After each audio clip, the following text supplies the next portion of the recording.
Hai kawan-kawan perempuan, jumpa lagi di podcast Kesandung Kawin bersama saya Wita Wibisono. Dan saya Chandra Widanarko yang akan mengantar cerita tentang perkawinan, pasangan, dan perempuan. Yeay, ini kami take-nya hari Jumat. Hari baik sih. Hari baik insya Allah.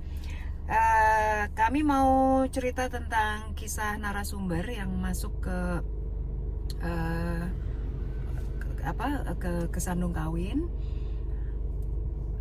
Dia adalah seorang perempuan yang menikah sudah 18 tahun dengan 3 orang anak yang sekarang kondisi pernikahannya sedang bermasalah.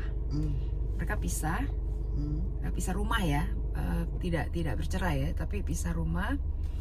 Dan si perempuannya itu akhirnya terpaksa harus meninggalkan 3 orang anaknya. Yang tadi kita bahas kan. Iya. Nah, jendela yang terusnya. Itu kan jadi Tapi lu lupa karena 3 itu tadi lu lupa ya? Iya, maksudnya gini, gue masih akan selalu menjadi kaget setiap kali mendengar ulang bahwa meninggalkan 3 anaknya gitu. Jadi ini kan ceritanya si istri yang pergi meninggalkan rumah bukan yang pertama kan ya? Pernah ya. Pernah dulu. sebelumnya. Tapi yang ini agak lama karena memutuskan untuk berpisah. beneran sewa tempat. Kalau dulu hanya keluar sementara gitu. Oh ya, oke. Nah, ini pergi meninggalkan, intinya adalah kedua belah pihak merasa sudah tidak lagi, bukan kedua belah pihak, ini kan karena narasumbernya dari yang perempuan ya. Karena kita dengar satu pihak kan. Satu pihak aja. Satu cerita. Bahwa dia ngerasa sudah tidak bisa untuk bersama lagi sebab dia menganggap ini sebenarnya kasus mirip-mirip sama yang sebelumnya. Menganggap bahwa apa-apa gue. Iya, ya betul. Kami juga ada narasumber yang sama. Ini jadi nggak cuma satu ya. Iya. Yang nanti kita mau bahas bukan kisah satu narasumber, tapi intinya dari permasalahan yang sama gitu. Jadi dia memutuskan untuk keluar karena menganggap bahwa apa-apa gue, dan dia ngerasa suaminya tidak punya effort yang cukup untuk menghidupi rumah tangga. Dan sebagai catatan, mereka ini dari sejak menikah, nggak dari sejak menikah sih, mereka saat ini dan selama belasan tahun tinggal di rumah mertuanya, jadi keluarga dari suaminya.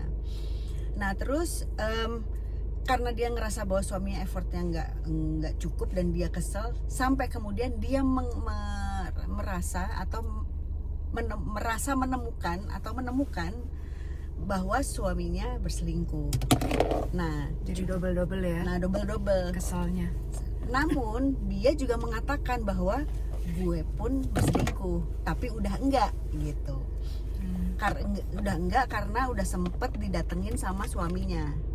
Si cowoknya kan, udah gitulah. Jadi pokoknya udah enggak lah, udah enggak barengan. Nah, kemudian pertanyaan yang jadi highlightnya adalah sebenarnya kalau emang dalam sebuah rumah tangga sebetulnya ada pembagian yang emang harus 50-50 nggak sih? Ya kan kira gitu kan? Kita pernah bahas sih sebenarnya. Kita pernah bahas itu. Iya. Di episode mana? Di Spotify kayaknya. Iya, yang sebelum kita rajinin YouTube. Iya. Intinya bahwa kalau kami sih pada saat itu sepakat bahwa sebenarnya nggak harus 50-50 kan. Nggak harus, jadi artinya gini, effort itu tidak harus 50-50 lah. Yang jelas, dalam bentuk apapun ya. Iya, yang jelas effort itu harus bareng. Iya. Dan kedua belah pihak bersepakat dengan effort berapapun itu, tapi tahu bahwa itu adalah effort terbaik yang bisa diberikan. Ya. Kira-kira gitu ya. Berapapun persentasenya, intinya adalah karena berdua akhirnya jadi 100% kan gitu. Iya. Nah, kemudian yang berikutnya lagi soal yang pertanyaan ini kalau nggak salah baru aja kita bahas. Keluar dari rumah iya apa enggak? Nah kan itu juga kan. Yang gue nggak pernah setuju itu. Iya gitu. Kalau gue menganut aliran yang kalau kadang-kadang kita perlu jeda. Dalam sebuah hubungan perlu jeda untuk kemudian berpikir, tapi jeda kadang-kadang gini, dalam jeda kita kadang-kadang keenakan. Iya. Jadi bablas. Iya, takutnya kita bahas juga waktu itu kan. Betul. Kebanyakan akhirnya bablas dan keterusan gitu. Dan akhirnya menjadi terbiasa dengan enak itu. Kenapa enak? Karena lo tidak harus menghadapi konfliknya. Itu yang bikin enak. Sebenarnya kan itu Lari, kabur dari problem kan. Nah terus kembali ke narasumber yang ini, kayaknya nih tadi diskusi kita, kayaknya kedua belah pihak ini tipe-tipe yang sama-sama flight. Ya. Jadi bukan tipe Dengan versinya masing-masing. Versinya masing-masing. Kedua belah pihak punya background tentu saja. Ini si suaminya itu juga tumbuh di keluarga yang selalu di-provide, selalu dapat provide yang cukup, yang cukup, sehingga buat dia ya gue nggak harus effort terlalu besar. Ini asumsi tapi ya, karena kita nggak pernah wawancara. Kita kan nggak harus effort terlalu besar. Dia sudah mendapatkan kebutuhannya. Sedangkan yang perempuan itu memang dia orang tuanya udah nggak ada, dia cuma berdua sama kakaknya, dan kakaknya juga udah nggak ada. Artinya dia benar-benar solo lah, sendirian gitu. Biasa mandiri, dan sehingga dia tuh membutuhkan sebenarnya sosok yang, masih asumsi, sosok yang kuat untuk barengan jalan bersama dia gitu. Harapannya gitu kan, namanya pernikahan tuh kan penuh harapan. Betul. Cita-cita kan. Bersama tapi. Nah sampai ini pernah itu, ini nih, jadi kalau kita mau intermezzo sebentar. Berapa hari yang lalu gue ketemu kawan. Dia bilang dia pacaran lama lah gitu, dan udah cinta banget. Sampai akhirnya keluarganya bilang, udahlah kawin. Dan mereka berdua bilang nggak mau. Terus ditanya sama keluarga, kenapa? Karena kalau kawin ekspektasi gue ke dia menjadi beda. Gitu. Jadi memang ada ekspektasinya beda. Terus ada cerita lain lagi nih. Karena ada beban komitmen kali ya. Betul. Nah ini ada cerita lagi nih. Ini pasangan ini sudah bercerai lama sekali. Udah bercerai, tapi mereka berteman lah, lama lah gitu. Udah berteman baik. Lalu si istri ini sakit sekarang. Dan sakitnya cukup serius sehingga butuh caregiver. Yang ngurusin siapa? Mantan suaminya. Mantan suaminya datang setiap hari ngurusin makanannya, minum segala macam, bercanda apa segala macam. Sampai akhirnya kakaknya si istri bilang, kawin aja lah lo. Enggak, kawin lagi aja lah, orang dia baik. Betul, dia baik. Tapi kalau kawin ekspektasi gue akan beda gitu. Jadi memang dalam pernikahan yang kadang-kadang yang bikin kita nyangkut itu adalah ekspektasi kita gitu, yang gak cocok atau ketinggian, dan nggak sama-sama nggak barengan ya. Betul. Terus kadang-kadang kan kita suka nggak realistis, ya nggak sih? Iya nggak sih? Pengennya ini, pengennya itu, iya, kita ngarepin ini, ngarepin itu gitu, padahal bukan. Anyway, gue masih concern sama anaknya sih. Kalau dalam kasus yang ini ya. Karena yang ketiga masih di bawah umur ya hitungannya ya.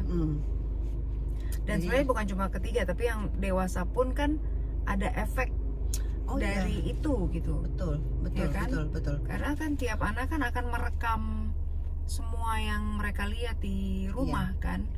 Kelakuan ibunya, kelakuan ayahnya. Itu kan kerekam sama mereka, yang akhirnya untuk kayak jadi pondasi mereka ke depan gitu. Dan gue tuh masih percaya bahwa yang namanya anak perempuan itu mengkopi ibunya. Itu gue percaya itu kan kayak gini, banyak sekali dari kita ya orang anak-anak perempuan yang bilang bahwa gue nggak mau jadi kayak ibu gue gitu. Tapi ternyata mereka mengkopi. makin lama dia akan makin menjadi ibu kayak ibunya, karena kan di bawah sadar dia ngelihat ibunya ngambil keputusan, ngelihat ibunya ngapain, ngelihat kebiasaan ibunya, tanpa sadar tuh jadi kita menjadi seperti itu gitu. Iya, dan kalau dari ceritanya juga kan banyak aspek-aspek lain kan. 18 tahun itu seperti rumah tangga yang nggak ada plan gitu. Nah, kan? Karena mereka nggak ada aset. Betul. Sama sekali. Kalau memang sebenarnya kan gini, berapapun jumlahnya kan, kalau aset bersama ya itu kan bisa diupayakan kan. Gitu. Tapi balik lagi kan, yang tahu hitung-hitungannya kan mereka, bukan kita gitu kan. Mereka tuh kayaknya kawinnya kayak bersenang-senang bersama aja kayaknya. Mungkin. Jadi ya terlihatnya seperti itu jadinya gitu. Tapi ya kalau ya kita nggak ngasih saran, kita nggak bisa karena itu kan rumah tangga orang lain ya. Cuma yang sebaiknya dilakukan menyelesaikan nggak sih? Iya, Iya nggak? iya. Diselesaikan duduk berdua karena kan pernikahan sekian panjang gitu loh. Bener nggak? Makanya jadi dengan pergi ngekos kan nggak nyelesain apa-apa Iya, juga dengan sebenarnya. keluar dari rumah tuh kan sebenarnya membuat masalah baru nggak sih? Iya. Ya kan, mendingan duduk dibicarain berdua.